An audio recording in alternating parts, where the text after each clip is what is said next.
পানির অবস্থা দেখছস, মনে হইতেছে আমাকে গিল্লা খাইয়া লাবো। হ মিয়া, এই পানির মধ্যে গোসল করলে অবস্থাটা কি হবো বুঝতেছ? কি আর হইব, কিছুই হইব না। কিছু হবো না, খালি একটা জানাজার পড়া লাগবে এই আর কি। আমি গোসল করবো, বাজি ধরবি? বাজি ধরমু, কিন্তু তোমার এলাকাবাসী আর আত্মীয় স্বজনের কাছে মাপ চাই আইতে হইব। কে লেগিয়া? কে মানে? এন থেকে গোসল করে তুমি উঠবার বাবা, এন থেকে তোমার শেষ গোসল দিয়ে জানাজার পরে মাটি দিয়ে লাগবো।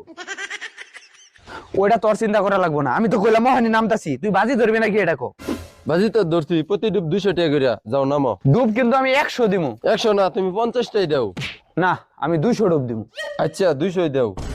200 কিন্তু 40,000 টাকা। আমার টিয়া নিয়ে চিন্তা করা লাগবে না, আগে তোমার টিয়া বেকের পরে যদি তুমি না দিবার পাও। আমি যদি না দিবার পাই, এই যে আমার কাছে তো টাকা নাই, এই যে মোবাইল আছে, মোবাইল দিয়ে তোরে যামুগা। আচ্ছা রাজি আমি, ডুব দাও। ঠিক আছে, বাপের জমিন বেচা টাকা ম্যানেজ করো।